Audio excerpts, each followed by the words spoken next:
Hi hello welcome to iView entertainments. Rajamouli Mahesh మూవీపై latest update. Cine ఇండస్ట్రీలో కొన్ని కాంబినేషన్లలో సినిమాలు రావాలి అని ఆయా స్టార్ల అభిమానులతో పాటు ప్రేక్షకులంతా కోరుకుంటూ ఉంటారు. అలాంటి కలయికల్లో super star Mahesh Babu, దర్శకధీరుడు SS Rajamouli జోడీ కూడా ఒకటి. తమ విభాగాల్లో పెద్ద స్టార్లుగా వెలుగొందుతున్న వీళ్ళిద్దరూ కలిసి సినిమా చేయాలి అని చాలా కాలంగా ఎంతో మంది కోరుకుంటున్న విషయం తెలిసిందే. ఇలాంటి పరిస్థితుల్లోనే మహేష్ రాజమౌళి కలిసి సినిమా చేయబోతున్నట్లు ప్రకటించారు.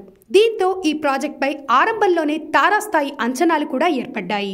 దీనిపై ఇప్పటికే నెలకొన్న బజ్ ని దృష్టిలో ఉంచుకుని ఈ మూవీ స్టోరీని తయారు చేయిస్తున్నట్లు ప్రచారం జరుగుతోంది. అంతేకాకుండా ఈ ప్రాజెక్ట్ కు స్క్రిప్ట్ బాధ్యతను జక్కన్న ఇప్పటికే తన తండ్రి విజయేంద్ర ప్రసాద్ కు అప్పగించినట్లు స్వయంగా వెల్లడించాడు.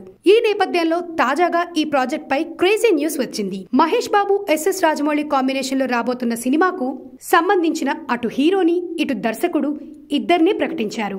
కానీ చిత్ర యూనిట్ నుంచి మాత్రం ఎటువంటి అధికారిక కన్ఫర్మేషన్ లేదు. కానీ లేటెస్ట్ అప్డేట్ ఏంటి అంటే ఈ ప్రాజెక్ట్ ను కేఎల్ నారాయణ్ భారీ బడ్జెట్ తో నిర్మిస్తున్నారు. ఇక మరో తాజా సమాచారం ఏమిటి అంటే ఈ ప్రాజెక్ట్ కు సంబంధించిన ప్రకటన సూపర్ స్టార్ మహేష్ బాబు పుట్టినరోజును పురస్కరించుకుని ఆగస్టు 9న రాబోతోందిట. అంతేకాకుండా ఓ కాన్సెప్ట్ పోస్టర్ ని కూడా ఆ రోజు విడుదల చేస్తారని తెలిసింది. అంటే ఆ రోజు సూపర్ స్టార్ ఫ్యాన్స్ కు మరో పండగ కూడా యాడ్ కాబోతోందన్నమాట. ఇలాంటి మరెన్నో మూవీ అప్డేట్స్ కోసం please like, share, comment and subscribe to iView entertainments.